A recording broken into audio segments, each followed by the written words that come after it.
Nous sommes rendus à la deuxième église de l'Apocalypse.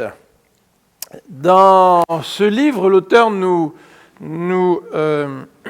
présente le contenu de 7 lettres.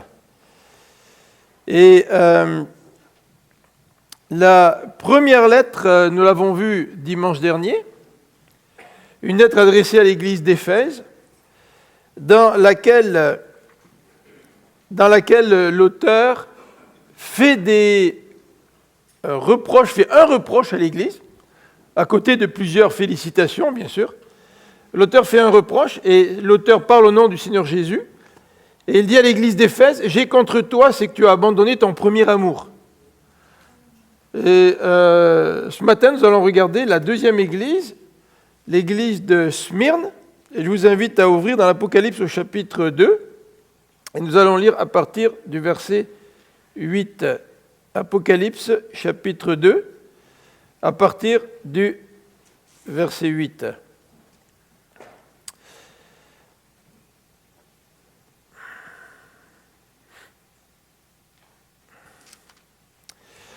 Écrit à l'ange de l'église de Smyrne, voici ce que dit le premier et le dernier, celui qui était mort et qui est revenu à la vie. Je connais ton affliction et ta pauvreté, bien que tu sois riche. Et les calomnies de la part de ceux qui se disent juifs et qui ne le sont pas, mais qui sont une synagogue de Satan. Ne crains pas ce que tu vas souffrir. Voici, le diable jettera quelques-uns d'entre vous en prison, afin que vous soyez éprouvés. Et vous aurez une tribulation de 10 jours. Sois fidèle jusqu'à la mort, et je te donnerai la couronne de vie. Que celui qui a des oreilles entende ce que l'Esprit dit aux églises, que celui qui vaincra n'aura pas à souffrir la seconde mort. On va prier ensemble.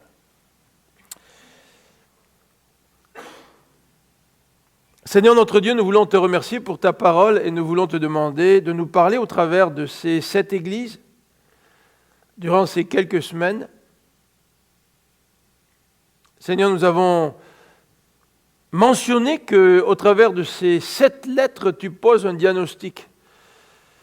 Et que Seigneur, nous avons besoin, nous aussi, de temps en temps, d'aller voir notre divin médecin pour que tu poses un diagnostic sur notre vie.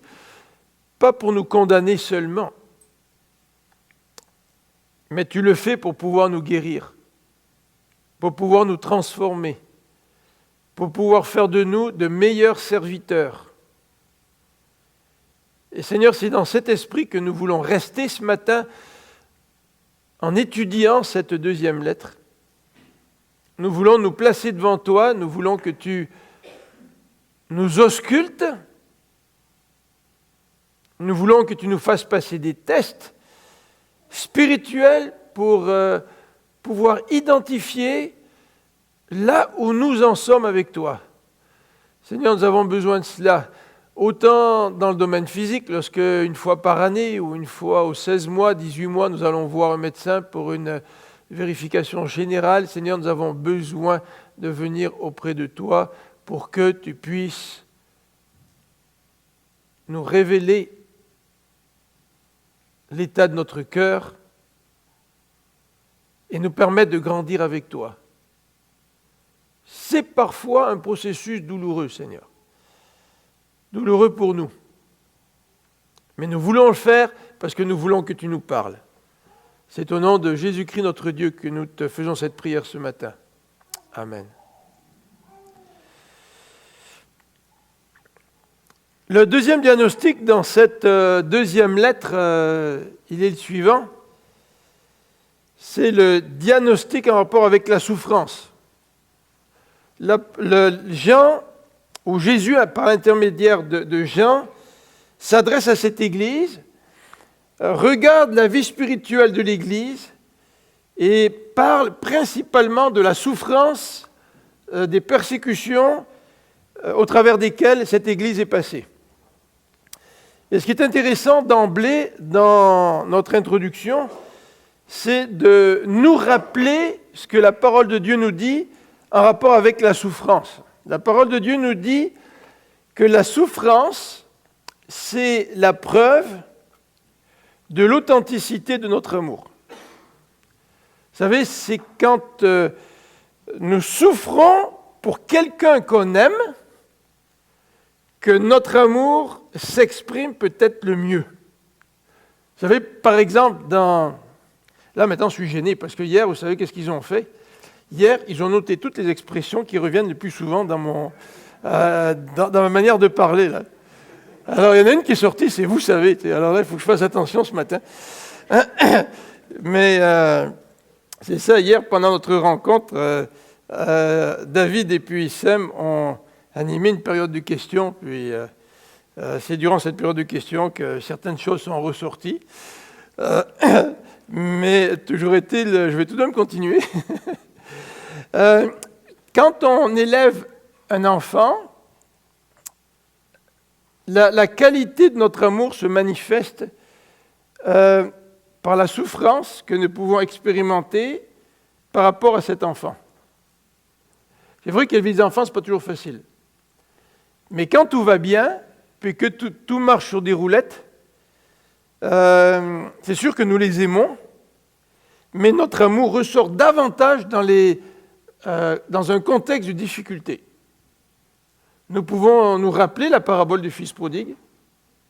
Et c'est dans cette parabole, alors que le fils est parti de la maison, a dilapidé l'héritage, a renié son père en quelque sorte, c'est dans ce contexte-là que surgit tout l'amour du père pour ce fils. Et c'est un amour qui est certainement passé par la souffrance. Ce père a souffert de l'attitude de son fils. Et dans la parole de Dieu, la preuve de l'authenticité de l'amour vient au travers de la souffrance. La preuve de l'authenticité de l'amour de Dieu vient au travers de la souffrance de la croix. Et la souffrance non seulement de Jésus, la croix, mais la souffrance du Père qui a été séparé du Fils à cause de notre péché. Et sur le bois pendu, en train de mourir, Jésus est en train de dire « Père, mon Père, pourquoi m'as-tu abandonné ?» À Smyrne, les chrétiens ont certainement gardé leur premier amour. En tous les cas, le Seigneur ne leur fait pas le reproche d'avoir oublié leur premier amour. En fait, ils ont souffert, ils ont été persécutés à cause de leur amour pour Jésus-Christ. Et dans les Actes des Apôtres, nous avons aussi plusieurs références à la persécution, notamment dans les Actes au chapitre 5 et au verset 41, où il est dit ceci, « Les apôtres se retirèrent de devant le Sanhédrin, joyeux d'avoir été jugés dignes de subir des outrages pour le nom de Jésus. » Joyeux d'avoir été persécutés pour le nom de Jésus. Joyeux d'avoir souffert pour le nom de celui qu'ils aimaient par-dessus tout. Or, d'emblée, de se rappeler que la souffrance et la preuve de notre amour pour Dieu peut nous aider à mieux accepter les périodes de souffrance auxquelles nous pouvons faire face, ou peut-être des périodes de rejet, ou de persécution, ou d'incompréhension de la part de ceux qui nous entourent, parce que nous sommes chrétiens. Alors, cette lettre s'adresse à l'église de Smyrne. Vous voyez sur la carte que Smyrne est à peu près au nord d'Éphèse, un peu en retrait par rapport à la côte, mais dans un port qui s'avance un peu dans les terres. Et le messager de Jean, si Jean envoie un messager, eh bien, le messager suit un ordre géographique normal. Il arrive à Éphèse, de l'île de Patmos. Il donne la lettre à cette église et ensuite il se dirige vers le nord, vers Smyrne, pour pouvoir visiter la deuxième église et leur donner cette deuxième lettre. Et ensuite, si on suit le parcours qu'un éventuel messager pourrait prendre, ben, ce serait normal pour lui de monter plus au nord jusqu'à Pergame et ensuite de descendre par Thyatire, Sardes, Philadelphie et puis Laodicée. Alors voici donc les 7 lettres qui ont été adressées aux 7 églises. Smyrne. Smyrne, c'est une ville qui s'appelle actuellement Izmir, au nord d'Éphèse, comme on vient de le mentionner. C'est une ville dont on ne connaît pas très bien la date de fondation, mais c'est une ville qui était l'orgueil de l'Asie. Et plusieurs commentateurs disent que la ville de Smyrne était certainement la plus splendide des 7 villes auxquelles Jésus s'adresse par l'intermédiaire de ces 7 lettres. C'était une ville prospère, c'était une ville riche, et dans cette lettre que Jean lui envoie, Jean va mentionner 3 éléments pour les chrétiens de Smyrne. Le premier élément, il va noter la souffrance passée et la souffrance présente. C'est très important, c'est le Seigneur qui écrit. Et le Seigneur note la souffrance de son Église. Et ça, c'est vraiment intéressant, comme on va le voir tout à l'heure. Le Seigneur il connaît nos souffrances. Deuxième élément, c'est que le Seigneur va annoncer des souffrances à venir. Franchement, si j'avais été chrétien de Smyrne, j'aurais aimé recevoir un autre contenu. Ok, Seigneur, que tu connaisses ma souffrance passée, ma souffrance présente, je comprends bien. Mais là, tu veux m'annoncer des souffrances à venir. Et le Seigneur va parler des souffrances à venir à cette église de Smyrne. Et la troisième raison pour laquelle le Seigneur écrit à l'église de Smyrne, c'est pour les encourager à persévérer. Les encourager à persévérer. Sois fidèle, à la fin du verset 10, jusqu'à la mort, et je te donnerai la couronne de vie. Alors je vous invite à regarder, non pas en suivant ces 3 éléments, mais en suivant un autre plan, la lettre écrite à l'église de Smyrne. Le premier élément que j'aimerais souligner, c'est celui-ci, c'est le contexte de la souffrance. Quel était le contexte de la persécution et de la souffrance de ces chrétiens à l'église de Smyrne? Ensuite, ce que j'aimerais regarder avec vous, c'est une description de la persécution ou des formes que la persécution a prises envers ces chrétiens de Smyrne. Vous savez, la persécution, aujourd'hui, on n'est pas toujours très, très conscient de la réalité de la persécution, même de la persécution dans le monde aujourd'hui. Et hier soir, j'en ai parlé un petit peu. Hier matin, j'ai visité le site Porte Ouverte. Si ça vous intéresse, la Porte Ouverte, c'est la mission que Frère André a fondée.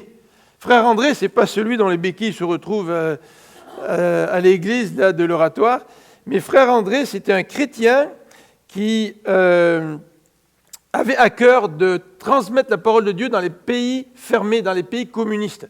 Et cet homme-là raconte toutes sortes d'expériences au cours de laquelle le Seigneur lui a ouvert des portes extraordinaires pour aller distribuer à l'intérieur même des pays communistes à l'époque la parole de Dieu. Comment il passait la douane avec des Bibles dans sa voiture. Les douaniers examinaient la voiture et ne voyaient pas les Bibles qui étaient dans la voiture. Comment le Seigneur a ouvert les portes à cet homme-là, c'est extraordinaire. Et par la suite, tout cela a donné la mission qui s'appelle la mission Porte Ouverte. Et si ça vous intéresse d'aller voir ce site et de regarder un petit peu la réalité de la persécution dans le monde, c'est frappant. C'est frappant. On n'a pas d'idée ce que des frères et des sœurs peuvent vivre aujourd'hui, au XXIe siècle, à cause de leur foi. Alors, je voulais vous passer une petite vidéo ce matin, mais je vais le garder pour le 2e dimanche missionnaire. Parce que le 2e dimanche missionnaire, je voudrais qu'on parle de la persécution des chrétiens aujourd'hui dans le monde. Mais déjà, vous pouvez aller voir sur le site, vous allez voir des témoignages, des vidéos, vous pouvez lire des textes, vous pouvez voir des cartes, c'est très intéressant.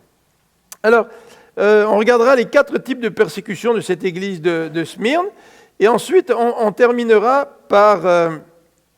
on va terminer par le réconfort dans la souffrance. Parce que non seulement le Seigneur diagnostique la souffrance que vivent les chrétiens à Smyrne, et la souffrance à venir, mais le Seigneur veut apporter du réconfort. Vous savez, si je vais voir un médecin puis qu'il me diagnostique une maladie, puis après le diagnostic, il me dit « Bon, ben Philippe, j'étais bien content que tu viennes me voir, là. Puis je te souhaite une bonne journée, tu sais. » Et puis qu'il ne me donne rien, ben, je vais être déçu. C'est moi, je m'attends à repartir avec une ordonnance. Puis je m'attends à repartir et aller directement à la pharmacie pour acheter ce dont j'ai besoin. Et là, le Seigneur, il donne une ordonnance. Et c'est une ordonnance qui amène du réconfort dans la souffrance et qui va permettre aux chrétiens de pouvoir passer par ces moments difficiles. Alors donc, je vous invite à regarder le premier élément.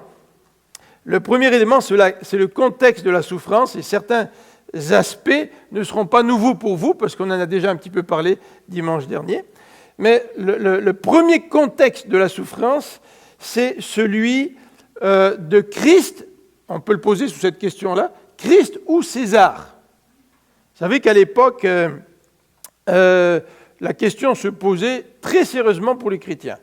Mais même avant Jésus-Christ, en 195 avant Jésus-Christ, on commençait à construire ce qu'on appelle, ou disons que l'idée commençait à circuler, on appelle ça le Dea Roma. Roma, ça vient de Rome, et Dea, ça vient du mot déesse. C'est que la ville de Rome était personnifiée comme une déesse. Et en quelque sorte, c'était un moyen de développer la loyauté envers Rome. Tu sais, si Rome était comparée à une déesse, eh bien une déesse mérite l'adoration, mérite un culte. Et dans ce sens, c'était un des moyens de rassembler dans tout cet empire romain les sujets pour qu'ils soient davantage soumis à l'empire romain. En 25 après Jésus-Christ, plusieurs villes ont voulu obtenir l'honneur de construire un temple en l'honneur de l'empereur Tibère. Et parmi toutes les villes qui étaient en compétition pour construire ce temple, à l'époque, elles n'étaient pas en compétition pour recevoir les Jeux olympiques, mais c'était pour construire le temple, celle qui a remporté ce privilège-là, c'était la ville de Smyrne. Donc, vous voyez que le culte à l'empereur devenait quelque chose d'extrêmement important. Et à l'époque, tu pouvais adorer n'importe quel autre dieu, pour autant que tu puisses sacrifier à l'empereur. Et si tu sacrifiais à l'empereur, on te laissait tranquille. Tu pouvais adorer d'autres dieux. Et on ne demandait pas aux chrétiens de renier le Seigneur, mais on demandait aux chrétiens de faire comme les autres, c'est-à-dire d'offrir des sacrifices à l'empereur, puis si vous voulez en même temps adorer Jésus, qu'ils pouvaient adorer Jésus. Tu sais. Mais les chrétiens ont refusé ce compromis. Et les chrétiens ont fait un choix entre César ou Jésus. Et pour eux, c'était incompatible d'adorer à la fois Jésus et d'adorer César. Mais la pression était énorme, surtout dans cette ville de Smyrne qui avait eu l'honneur ou l'autorisation de construire un temple en l'honneur de l'empereur Tibère. Non seulement les chrétiens expérimentaient donc une pression de la part des Romains, mais les chrétiens vivaient une pression à cause de l'opposition des Juifs. Vous savez que les Juifs ont exigé à Pilate la crucifixion de Jésus. Vous vous rappelez que les Juifs, lorsqu'ils ont eu le choix de condamner soit Barabbas, brigand, meurtrier, ou Jésus, ils ont choisi Jésus. Jésus avec qui ils ont pu marcher, parler, Jésus qui avait fait pour eux des miracles, Jésus qui avait nourri des foules, ils ont choisi Jésus. Et non seulement ils ont demandé de Pilate, exigé de Pilate la mise à mort de Jésus sur la croix, mais ils ont aussi persécuté l'apôtre Paul. Et il nous faut simplement lire les Actes des Apôtres et de lire les récits à Antioche de Pisidie, lors du premier voyage missionnaire, à Icône, à Lystre, à Thessalonique, à Corinthe, et plus tard même à Rome, Paul argumentait avec les leaders juifs. Paul a toujours été confronté à la persécution de la part des Juifs. Vous souvenez-vous, lorsqu'il est rentré à Jérusalem, il est rentré dans le temple et les Juifs ont fomenté une émeute, ils voulaient même arrêter Paul, il a fallu que les Romains interviennent pour soustraire Paul à la foule qui menaçait de le tuer. Donc les Juifs s'opposaient aussi aux chrétiens. Les Juifs avaient une dérogation en quelque sorte. Ils n'étaient pas nécessairement obligés de sacrifier à l'empereur. Mais les Juifs manifestaient un zèle particulier pour dénoncer les chrétiens qui n'offraient pas de sacrifice à l'empereur. Donc ils avaient non seulement une pression de la part des Romains, mais les chrétiens faisaient face aussi à une énorme pression de la part des Juifs. Même au IIe siècle, après Jésus-Christ, on va en parler un peu plus tout à l'heure, Polycarpe, qui était le disciple de Jean, Polycarpe qui était devenu l'évêque de Smyrne. Polycarpe qui a certainement reçu et lu la lettre de Jean, cette lettre à Smyrne qui parle de la persécution à venir. Polycarpe s'est fait arrêter et est mort martyr dans la ville de Smyrne. Donc on va en parler un peu plus tard. Et le contexte de la souffrance donc, est extrêmement présent pour ces chrétiens qui reçoivent cette lettre du Seigneur Jésus dans la ville de Smyrne. Et ce contexte de la souffrance n'est pas complet sans parler de ce que Jésus a dit. Vous vous rappelez, Jésus a lancé un appel en quelque sorte. Et il a dit dans Matthieu 5, il a dit ceci, « Heureux lorsqu'on vous persécutera ». Et c'est intéressant la formulation du Sermon sur la montagne au chapitre 5, parce que le texte ne dit pas « Heureux serez-vous si par hasard, un jour peut-être, on vous persécutera ». Le texte nous dit « Heureux serez-vous lorsqu'on vous outragera, lorsqu'on vous persécutera et qu'on dira faussement des choses à votre sujet ». Et on va voir tout à l'heure qu'à Smyrne, les chrétiens étaient l'objet de calomnies. Exactement dans le même contexte que Matthieu 5, versets 11 et 12. Jésus parle de persécution, Jésus parle de calomnie envers ses propres disciples. L'apôtre Paul aussi a parlé de persécution. Vous vous rappelez dans 2 Corinthiens la liste de tous les problèmes, les tribulations de l'apôtre Paul dans 2 Corinthiens au chapitre 11. Ensuite, dans 2 Timothée, le verset 3, 12, et puis dans Philippiens, au chapitre 1, l'apôtre Paul parle de la réalité de la persécution. En fait, nous, au Québec, et dans les pays occidentaux, nous faisons peut-être partie de l'anomalie. Parce que Jésus considère l'opposition, la persécution, comme étant la normalité. Heureux serez-vous lorsqu'on vous persécutera.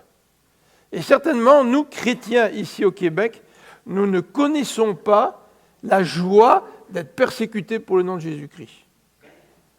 C'est étrange à dire, hein? La joie d'être persécuté pour le nom de Jésus-Christ.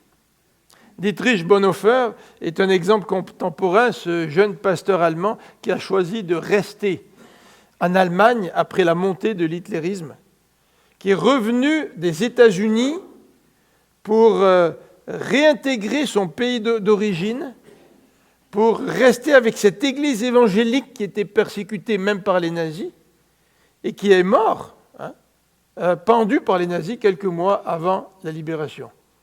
Et Dietrich Bonhoeffer a écrit un livre qui s'appelle « Le coût du discipulat ». Il y a un coût à suivre le Christ. Et malheureusement, dans nos pays occidentaux, nous ne savons pas très bien ce que c'est que le prix de suivre Jésus-Christ. Il y a un prix à payer. Mais il y a une joie à payer le prix pour suivre Jésus-Christ. Quand quelque chose est important, on paye le prix. Si vous avez un achat que vous voulez faire, quelque chose que vous désirez depuis longtemps, un petit peu comme Mary Jones, cette femme qui désirait avoir une Bible, qui avait appris à lire dans la maison, dans le cadre de cette famille pour laquelle elle travaillait, elle avait appris à lire, et elle avait appris à lire la Bible, et qui désirait une Bible depuis des années, elle mettait de l'argent de côté pour acheter sa Bible, et comme elle était seule à travailler, ses parents étaient souvent malades, elle devait à plusieurs reprises prendre l'argent mis de côté pour acheter sa Bible, pour payer les soins médicaux à ses parents. Et cette femme qui, après des années à ramasser le montant qu'elle pensait exact pour aller acheter une Bible, s'en va à Londres, va rencontrer le pasteur Charles, lui demande une Bible, et le pasteur lui dit « J'ai plus de Bible. De toute façon, celle qui me reste, c'est pour un de mes amis. Et puis le montant que tu as apporté, c'est simplement la moitié du prix de la Bible. » Puis à l'époque, ce n'était pas 10 $ une Bible. Tu sais, 10 $, c'est peut-être même pas le salaire minimum. 11 $, salaire minimum aujourd'hui, je ne sais plus trop exactement. Mais vous vous rendez compte, c'est des semaines, des mois, des années de travail. Et devant la déception de cette femme, le pasteur Charles lui a donné la Bible réservée à son ami. Et par la suite, il a rencontré des hommes d'affaires et ils ont lancé ce qu'on appelle la société biblique. Mais pour cette femme, La Bible avait un prix, elle savait ce que c'était que la Bible. Elle savait ce que c'était que de payer pour obtenir quelque chose qui était véritablement important pour elle. Et quand je lis cette lettre écrite à l'église de Smyrne, je me pose vraiment la question, est-ce que je comprends l'importance de suivre Jésus? Et est-ce que je suis prêt à payer le prix nécessaire pour suivre Jésus? Voilà le contexte de la souffrance de ces chrétiens à l'église de Smyrne. Et ces chrétiens faisaient face à 4 types de souffrances, 4 types de persécutions.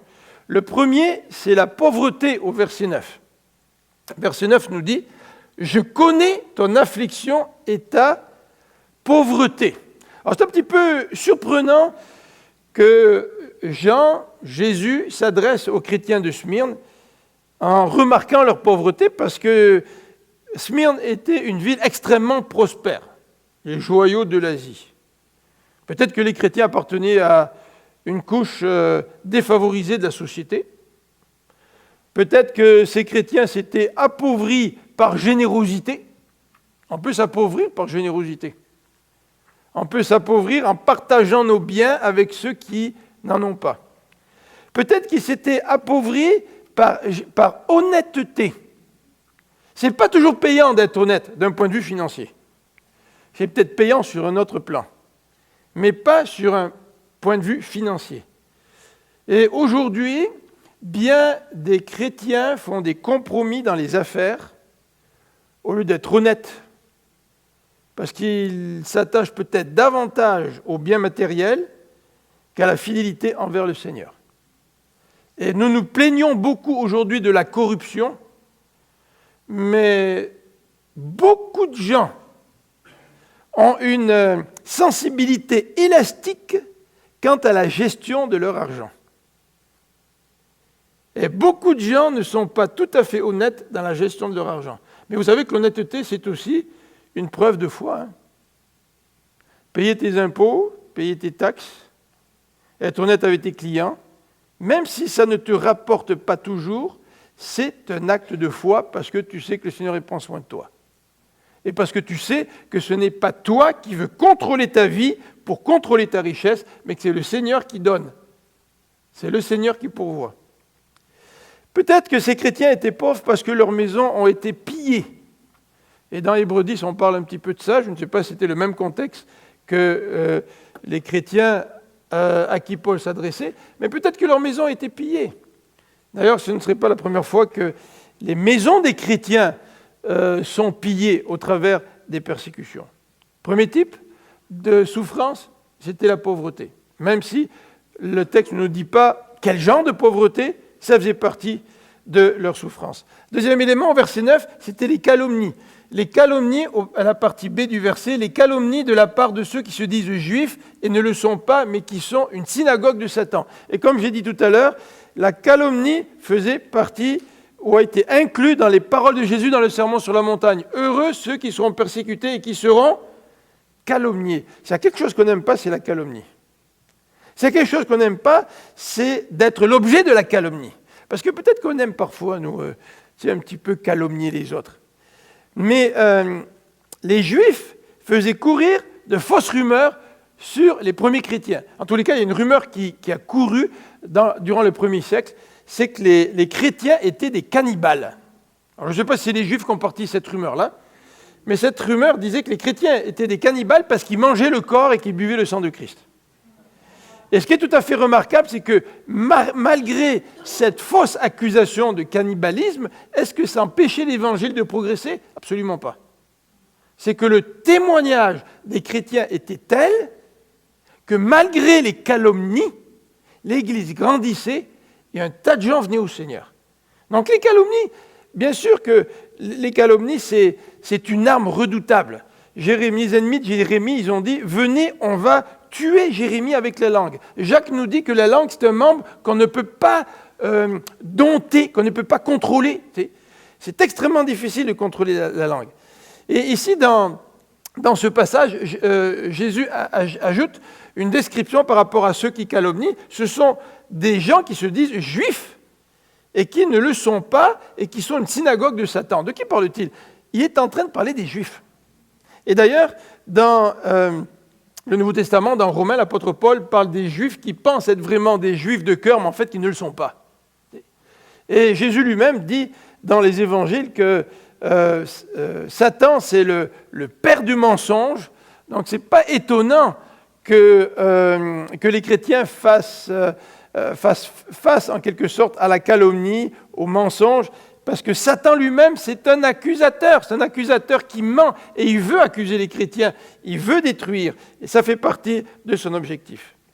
Ce qui est intéressant à noter, dans le livre des Proverbes, au chapitre 26, si vous voulez tourner dans ce livre des Proverbes, et chaque fois que nous avons des difficultés avec la langue, avec la calomnie, avec les paroles négatives, les critiques envers les frères, envers les sœurs ou dans tout autre contexte, peut-être que nous pourrions relire ce verset-là. Et peut-être que si vous avez une difficulté avec la langue, peut-être écrire le verset, puis le mettre sur votre frigidaire ou le mettre en quelque part chez vous pour vous le rappeler. Et chaque fois que nous serons tentés de calomnier, bien ce verset pourra revenir à notre mémoire. Proverbe 26, verset 22. Les paroles du rapporteur sont comme des friandises. Alors là, je devrais être plus précis et dire que ce verset-là serait excellent si vous êtes tenté d'écouter quelqu'un qui calomnie. Tu sais. Les paroles du rapporteur sont comme des friandises, elles descendent jusqu'au fond des entrailles. Vous vous rendez compte? Nous aimons écouter les calomnies. Nous aimons écouter les petites histoires friandes qu'on entend à droite et à gauche. On dirait que ça met du piquant dans notre quotidien, tu sais. Puis qu'on a besoin de ça. Mais la parole de Dieu nous demande de faire très attention à cela. Et la parole de Dieu nous encourage aussi à réagir de la bonne façon lorsque nous serons calomniés. Heureux lorsque vous serez calomniés. Je ne sais pas si vous êtes comme moi, mais mon premier réflexe quand quelqu'un dit de mal de moi, c'est un réflexe négatif. Notre premier réflexe n'est pas de dire « Seigneur, merci, tu me dis que j'ai ta joie même en face de la persécution et de la calomnie. » Et 1 Pierre, au chapitre 2, verset 23, nous dit ceci, « Lui qui injuriait ne rendait point d'injures. » Parfois, je regarde des émissions de télévision, que ce soit pour les enfants, ou je trouve que des fois, dans des émissions de télévision, ou même, Marie-France, elle aime bien l'émission 30 vies. Vous savez, l'émission 30 vies, je ne sais pas s'il y en a qui la suivent, là, c'est dans un contexte scolaire. Là. Puis parfois, on voit le manque de contrôle des gens les uns vers les autres, tu sais, et dans leur rapport. Parfois, on voit quelqu'un qui fait du mal à quelqu'un d'autre, puis ou qu'il insulte, ou qu'il le calomnie, puis on voit tout de suite la réaction. Tu sais. On dirait que très rapidement, les choses grimpent, là. Et puis l'atmosphère se tend, la tension devient palpable entre les deux personnes. Tu sais. Mais ici, le texte nous dit, « Lui qui injuriait ne rendait point d'injures, maltraité ne faisait point de menaces, mais s'en remettait à celui qui juge justement. » Alors ces pauvres chrétiens de Smyrne étaient persécutés, ils étaient l'objet de calomnie, mais dans un sens, ils étaient riches. Et Jésus lui dit, « Vous êtes pauvres, bien que, dans le fond, vous êtes riches. » Non seulement il était question de calomnie, mais il est question aussi dans ce texte de la prison au verset 10. Le verset 10 nous dit « Ne crains pas ce que tu vas souffrir. » Et là, il est question des souffrances à venir. « Voici le diable jettera quelques-uns d'entre vous en prison afin que vous soyez éprouvés. » Ce n'est pas étonnant. Ce n'est pas étonnant. L'apôtre Paul lui-même a été jeté en prison. Vous vous rappelez Paul et Silas dans les Actes, qui chantaient les louanges de Dieu en prison. Et en prison, ce n'était pas une petite chambre avec un lit assez confortable, des cafétérias, des salles de musculature, ou des possibilités de regarder peut-être de temps en temps la télévision. Mais les prisons, en temps de l'apôtre Paul, ce n'était pas du gâteau. Les fers, vous savez ce que c'est, des fers. Les fers étaient attachés aux pieds des prisonniers. Et les prisonniers se retrouvaient dans des endroits insalubres, où il y avait beaucoup d'humidité, parfois en compagnie d'autres pensionnaires qui, eux, n'étaient pas en prison et qui rampaient dans la prison. Paul lui-même a été emprisonné. Et l'apôtre Jean, en rapportant les paroles de Jésus, dit à ces chrétiens, « Vous serez emprisonnés. Quelques-uns d'entre vous serez emprisonnés. » Et comme je vous ai mentionné tout à l'heure, vous avez Internet, là, allez voir le site Porte Ouverte. Allez voir le site Porte Ouverte. Allez voir ce qui s'est passé il y a quelques semaines au Pakistan. Allez voir ce qui se passe en Afghanistan face aux chrétiens. Allez voir ce qui se passe en Égypte face aux chrétiens de l'église copte. Allez voir ce qui s'est passé en Irak. Je n'ai pas lu récemment sur l'Irak. Tu sais. Allez voir ce qui se passe en Afrique, où des chrétiens sont persécutés par des groupes armés musulmans, tu sais, extrémistes. Ces paroles adressées à Smyrne nous décrivent un contexte contemporain auquel peut-être nous sommes étrangers, mais qui est une réalité. Et c'est la raison pour laquelle cette année, j'ai voulu inclure dans nos dimanches missionnaires un moment consacré à la persécution pour que nous puissions nous poser la question, qu'est-ce que nous devrions faire par rapport à nos frères et sœurs qui sont persécutés? En tout cas, un évêque copte d'Égypte nous dit ceci, nous n'avons pas besoin d'argent, ce que nous avons besoin d'abord, c'est de vos prières, pour que nous puissions rester fidèles. Il y a des chrétiens qui refusent de s'expatrier. Même s'il y a des milliers de chrétiens qui quittent l'Égypte, il y a des chrétiens qui refusent de s'expatrier parce qu'ils veulent rester et rendre un témoignage fidèle jusqu'à la mort. Dernier type de persécution, bien, c'est la mort. Et celui qui illustre cela, c'est bien Polycarpe, puisque quelques années après avoir reçu la lettre de Jean à Smyrne, Polycarpe, celui qui a succédé à Jean comme évêque de Smyrne, consacré d'ailleurs évêque par Jean lui-même, a été arrêté. Et à un moment donné, à Smyrne, les chrétiens ont dû faire face aux persécutions et les chrétiens ont convaincu Polycarpe de partir, de s'enfuir. Et Polycarpe s'est enfui dans une ville voisine et les autorités ont torturé un de ses esclaves qui a fini par avouer là où il se cachait. Les soldats sont allés pour l'arrêter, puis Polycarpe a décidé de ne plus fuir. Il avait 85 ans, 84 ans par là. Et il a demandé aux soldats quelques instants pour prier, puis il s'est retiré pendant quelques instants pour prier, puis après 2 heures de prière, il est parti avec les soldats.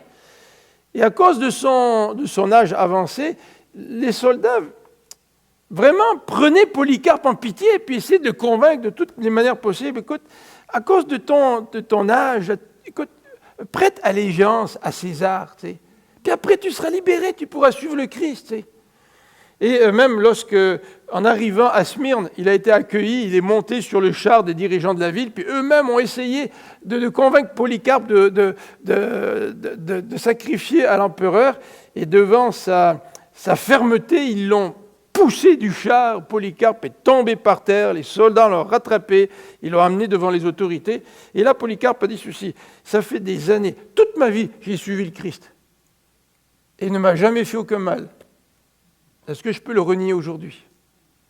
Alors les Juifs qui étaient là excitaient la foule en disant « il faut le jeter au lion, il faut le jeter au lion ». Et Polycarpe disait « qu'est-ce que les lions peuvent me faire de plus ?» Et les autorités ont décidé à ce moment-là de le brûler. Et qui a ramassé le bois pour le brûler? C'était les Juifs qui menaient la danse en quelque sorte. Et ils ont préparé le bûcher, et ils ont mis Polycarpe sur le bûcher, ils ont allumé le bûcher. Et d'une manière assez étrange, les flammes semblaient...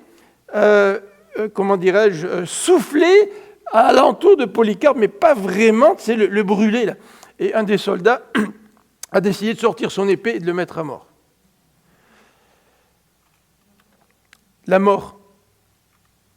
Polycarpe croyait davantage à la vie qu'à la mort. Et Polycarpe était loin d'être effrayé par la mort. Mais il est vrai que si nous nous trouvions nous aussi devant ce choix-là, renier le Christ ou mourir, que ferions-nous? Et Jésus connaît la situation et il va encourager les chrétiens à Smyrne. Regardez au verset 10. Ne crains pas ce que tu vas souffrir. Ne crains pas. La foi bannit la peur. Là, il y a un beau verset, je sais que le temps passe, mais il faut que je vous lise ce verset-là. C'est un très beau verset dans les psaumes. Le verset 4 du psaume 56. « Quand je suis dans la crainte, en toi je me confie. »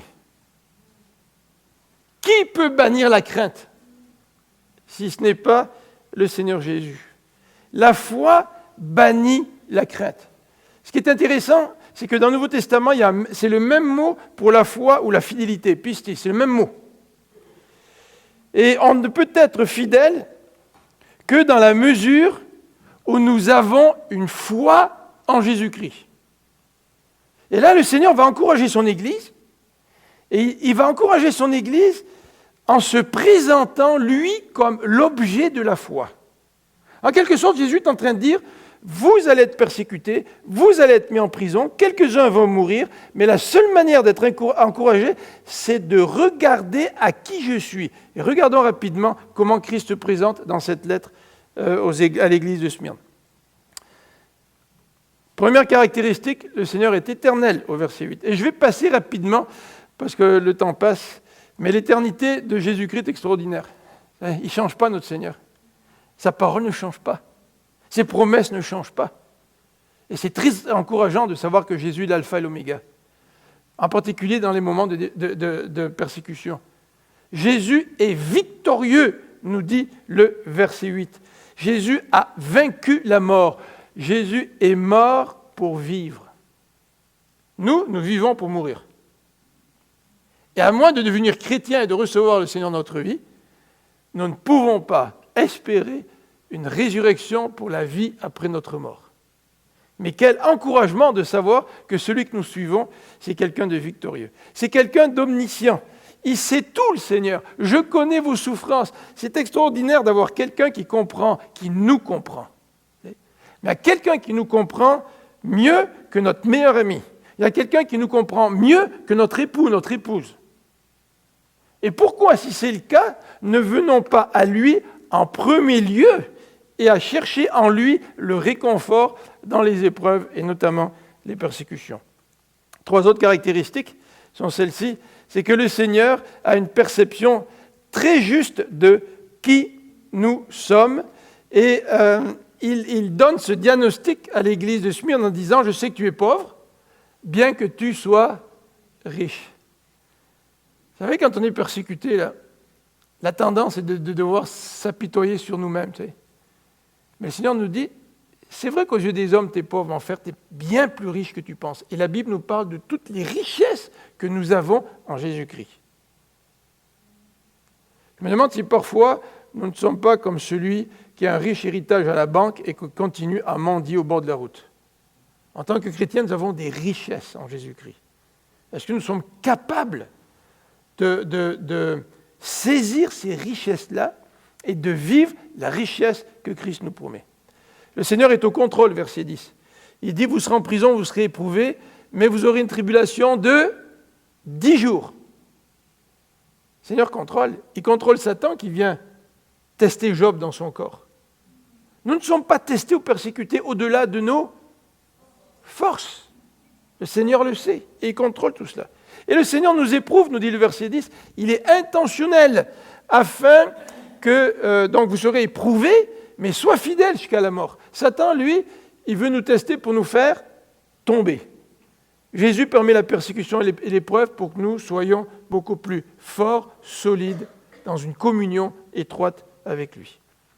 En terminant, j'aimerais juste mentionner ceci. En conclusion, de quelle manière pouvons-nous fuir la souffrance ou fuir la persécution? Peut-être que dans votre travail, vous êtes tenté de faire des compromis. Vous savez, peut-être vous travaillez pour un bureau d'avocat, vous travaillez peut-être pour des comptables, vous travaillez peut-être dans la construction, vous travaillez peut-être pour un patron qui vous demande de faire des compromis. Puis là, vous avez peur. Vous avez peur de la souffrance, vous avez peur des conséquences. Et cette peur se traduit souvent par des compromis que nous faisons avec le monde. Vous savez que l'Évangile est extrêmement radical. Péché, culpabilité. colère, jugement de Dieu, impossibilité de se sauver par nous-mêmes, nécessité de la croix qui est une folie, dit l'apôtre Paul aux yeux des Corinthiens. Mais moi, face à tout cela, là, est-ce que je fais des compromis? Les exigences de Jésus sont extrêmement élevées. Honnêteté dans les affaires, chasteté avant le mariage, fidélité après le mariage, le contentement même quand je n'ai pas tout ce que j'aimerais, le contrôle de soi, le sacrifice de soi. Extrêmement exigeant tout ça. Et ma tentation, bien souvent, c'est de faire des compromis. Je ne veux pas souffrir pour le Seigneur. Et bien souvent, nous voulons éviter la souffrance par le compromis. Et c'est pour ça que Jésus, dans cette lettre, en conclusion, nous donne à la fois un avertissement, que celui qui a des oreilles pour entendre, entende. C'est-à-dire, écoute bien. Hein. C'est ça que Jésus est en train de dire. Écoute bien ce que je suis en train de te dire. Mais Jésus est en train de faire une promesse. Et c'est une promesse extraordinaire. C'est une promesse qui a un rapport avec la vie éternelle. Celui qui vaincra n'aura pas à souffrir la seconde mort. C'est-à-dire la mort spirituelle qui est la conséquence du jugement de Dieu. Il avait déjà parlé de cette vie éternelle à l'église d'Éphèse. Il dit, je donnerai à manger de l'arbre de vie. C'est-à-dire, je te donne la vie. Mais là, il ajoute quelque chose de différent.